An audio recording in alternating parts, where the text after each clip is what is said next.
Hi there, my name is Sarah Rabb and I'm a study expert who has helped thousands of students get the best grades of their entire lives with the least amount of time studying. Today, I'm going to talk about why motivation is a myth and why you need to stop lying to yourself. This topic may be a little confronting, but I think that it is something that a lot of people would benefit from hearing. If I had $1 for every time someone told me, Sarah, I wish I was motivated like you, or I just don't have the motivation to do things, I would be rich. Seriously. Everyone thinks that the reason that they're not successful or that they're not getting the grades that they want or that they're not sticking to a fitness routine is because they're unmotivated. Unfortunately, or maybe fortunately, that's not it. The reason is because they don't have the discipline to create positive habits that will get them to where they want to be. Our bodies are designed to seek comfort. We love being comfortable and being surrounded by what we know. The problem is that if we always stay in our comfort zones, we never change, we never grow, we never evolve. So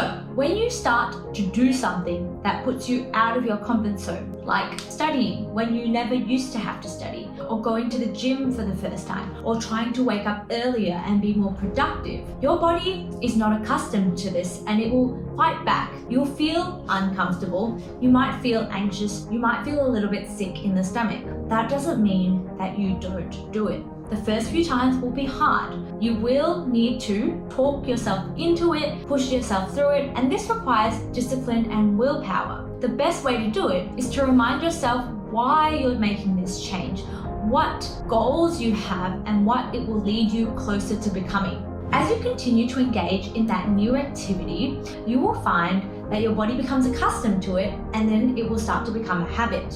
You will actually then feel uncomfortable when you don't engage in that activity routinely. This is a really good thing. This is where you want to be. This is where the positive habit becomes second nature to you and you no longer need to rely on motivation to do it. This is how you will separate yourself from the crowd and move closer towards your goal of success or whatever it is. You will find that just like a muscle, willpower and discipline becomes stronger the more that you use it. So the very first time you push yourself out of the comfort zone, it'll be difficult. But if you do it, that's great. And you'll notice that the next time you push yourself out of your comfort zone, even if it's for something completely different, it'll be easier. And then even easier again the next time. This is why when I was like in year 9 or something and I had this sort of whole revelation that I wanted to be better, everything sort of fell into place. It started with my studies. I started studying more often and that resulted in studying becoming a positive habit. And then I was like, wow, I did that myself. Now let's try going to the gym. And again, it was just a little bit easier to get into that habit than it was for studying. And then after that, after going to the gym, I tried meal prepping. And then I tried going to bed earlier.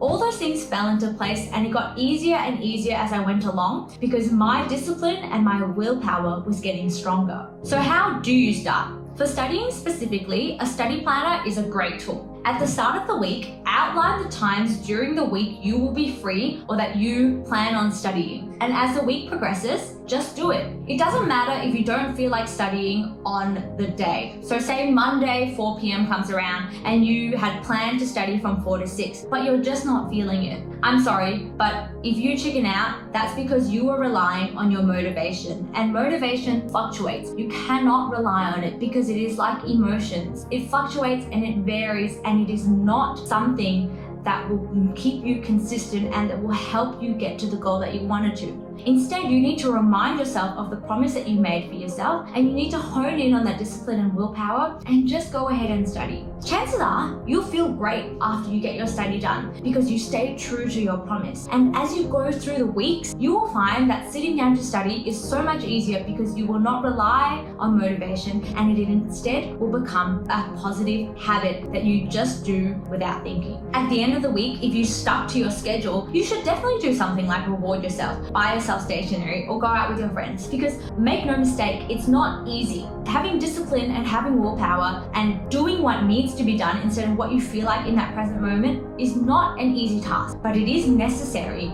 to get to where you want to be, to become successful. That being said, on the other side of the coin is burnout. And burnout can be a reason why you may lack motivation entirely. So you will have no periods where you feel motivated at all. The key difference between burnout is that you will also feel a lack of sense of achievement or accomplishment. If you are just lacking motivation in that moment, in that time, because of the way that motivation fluctuates naturally, you might feel hesitant to start your work. But after you do your work, you will probably feel a lot better. You'll feel empowered. You feel on top of the world. You feel like you can keep going. You'll feel proud of what you've done. However, if you lack motivation because you're burnt out, even after you sit through the work and you do it, you won't feel anything. You will just feel drained or even more tired than you were before. To avoid getting to the point of burnout, there are many things that you can do, but one thing that I would highly recommend is to take time out for yourself. I personally have this rule where I do 1 hour of 3 things every week. One thing to nourish my body, maybe that's yoga or stretching or going for a walk. One thing to nourish my mind, so for me, that's something creative, like writing music, writing poems, listening to music, doing an art class, baking, and something social. So with my friends, with my family, and of course you can do more than that. But that is at least the very minimum that you should do to take some time out for yourself and to try and avoid burnout. It's just like how athletes schedule in rest days. And you should never ever feel guilty for taking that time off because you've worked so hard during the week, and this is as vital to your progress as the work is. Recovery is just as important. So yeah, I hope this talk was just the thing that you needed to push you to start that thing that you've been thinking about doing but have just felt a little bit uncomfortable or a little bit anxious about starting. Trust me, you're going to be awesome at it. I know that for a fact, but you just need to start. Thanks so much for listening. Please like and subscribe if you found it useful.